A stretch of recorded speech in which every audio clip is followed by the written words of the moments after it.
नमस्कार, मी रश्मी खेडीकर. नवराष्ट्र नववार्तामध्ये आपल्या सगळ्यांचं स्वागत.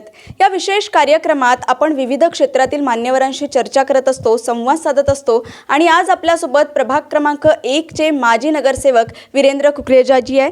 नमस्कार, मी वीरेंद्र कुकरेजा. मी नवराष्ट्र यांचा धन्यवाद करतो की यांनी इतके चांगला विषय आणला आहे आणि मी आमचे जे दर्शक आहे त्यांना मी माफी मागतो की माझी जे लँग्वेज असतील ते हिंदी मराठी मिक्स असतील. जरी कोई शब्द चुकीचा झाला तर जरा मला माफ़ करायचा. मी प्रयत्न करतो आहे मराठीत बोलायचा, पण इतका फ्लुएंट नहीं है, तर गलती एकदा वेळीस हो सकते. बड़ा महत्वपूर्ण विषय नवराष्ट्र ने लिया है.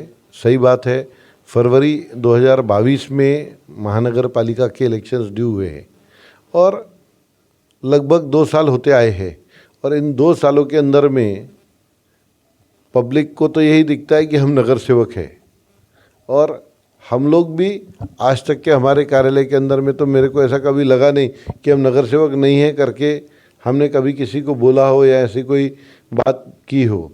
आज भी एक नगर सेवक बोले तो एक माध्यम होता है, तो माध्यम के तरफ से आज भी डिपार्टमेंट से, कारपोरेशन से हम काम करवाते हैं.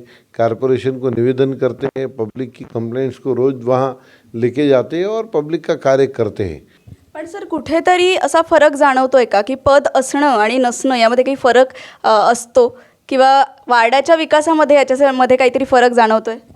ये तो आहे, फरक येतो आहे, ऐसा नहीं. जेव्हा तुम्ही नगरसेवक रहता है, तुम्ही कोणाच्या पदवर रहता है, कोणती समितीवर तुम्ही जेव्हा राहतायत तर डेफिनेटली तुमचा अधिकाऱ्यांशी बोलणं, संवाद करणं, त्यांना निर्देश देणं, दोघांमध्ये फरक येत आहेत. खूप ऐसी गोष्ट है, कई बार क्या होता है, ऐसी चीज़ें आ जाती है जो आयुक्त को भी उनको लगता है कि अगर मेरे को हाउस की मंजूरी रहती तो अपन ज़्यादा अच्छे तरीके से कर सकते थे. एकादी पॉलिसी बनाने का काम है, उसके ऊपर जब चर्चा होती है तो आयुक्त तो भी बोलते हैं कि जब तक के अभी बहुत समय हो गया, बहुत सारे लोगों का OCW का जो पानी का बिल आता है, महानगर पालिका का जो बिल रहता कई बार कोई गलती हुई है, उसको सुधार करने जाते तो आयुक्त तो बोलते कि मैं नहीं चाहता हूँ कि मैं उसके ऊपर में इतना कम करके दूँ. पहले समिति रहती थी, समिति के माध्यम से आ जाता था तो प्रपोज करना अच्छा रहता था. तो कई बार लोगों की ईमानदारी से महानगर पालिका की गलती, वो उसको भी सुधार करने के लिए आज हमको कई बार संघर्ष करना पड़ता है. नक्कीच सर, पण आत्ता सध्या परिस्थितीमध्ये तुमच्या वार्डात मोठी समस्या कोणती आहे? माझा जे प्रभाग आहेत ना, आउटरचा प्रभाग आहे, त्यामध्ये नारा आहे, पांजरा गाव आहे, समतानगर आहे. या भागाचे जे लोक आहेत, आपला शिवगिरी चौक आहे, त्यांच्या आजूबाजूचे बरेच गुंठेवारीचे लेआउट आहेत.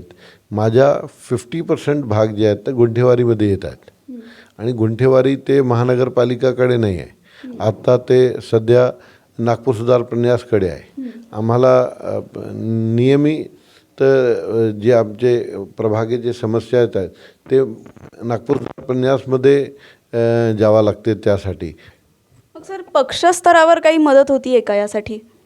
100% पक्ष की तरफ से ही तो आज नगर सेवक न होने के बाद में पक्ष की तरफ से आज जो सरकार है नागपुर में महाराष्ट्र की, उसके कारण ही आज काम चालू है. पिछला 2.5 साल जब भारतीय जनता पार्टी की राज्य के अंदर में सरकार नहीं थी तो शहर का डेवलपमेंट एक तरीके से पूरा रुक गया था.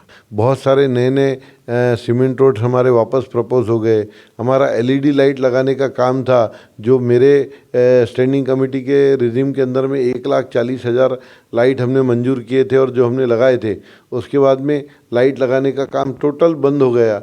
अभी वापस सरकार आने के बाद में नागपुर में लगभग हमने 30,000 नए LED लाइट मंजूर किए और जिसके माध्यम से लाइटें लगी भी.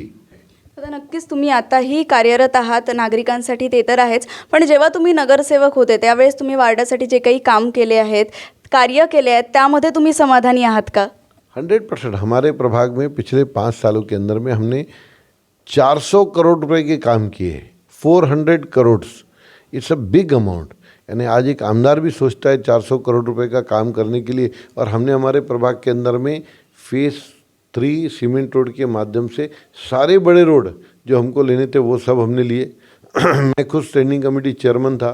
लगभग 35 करोड़ रुपए के आसपास एक साल में महानगर पालिका से ऐसे चेयरमैन कर रहते हुए मैंने दिए। सरकार के माध्यम से, हमारे आमदार थे उस समय में डॉक्टर मिलिंद माने जी, उनके माध्यम से लगभग 125 करोड़ रुपए से 150 करोड़ रुपए हमारे प्रभाग के अंदर में खर्चा हुआ।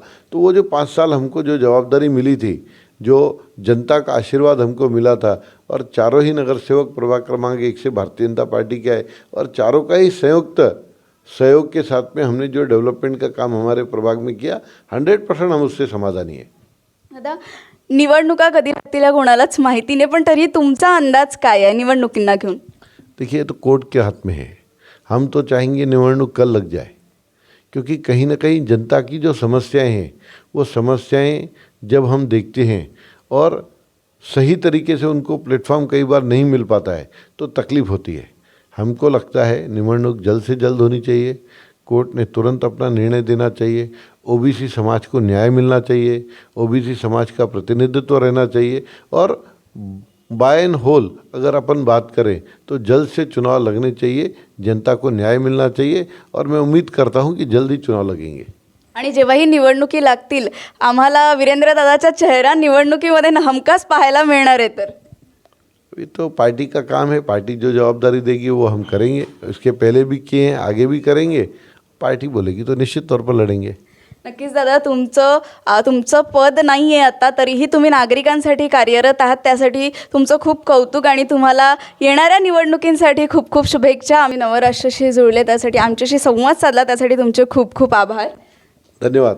आणि तर आता आपण वीरेंद्र दादांशी संवाद साधला। दादांनी खूप मोठमोठ्या आणि वेगवेगळ्या मुद्द्यांवर जे आहे ते प्रकाश टाकले आहे। डेव्हलपमेंट खऱ्या अर्थाने कसं झालं आहे आणि काय आहे त्याची डेफिनेशन काय खऱ्या अर्थाने दादांनी सांगितलेली आहे, आणि अनेक समस्या आहेत त्यांच्यावरही दादांनी प्रकाश टाकलेला आहे।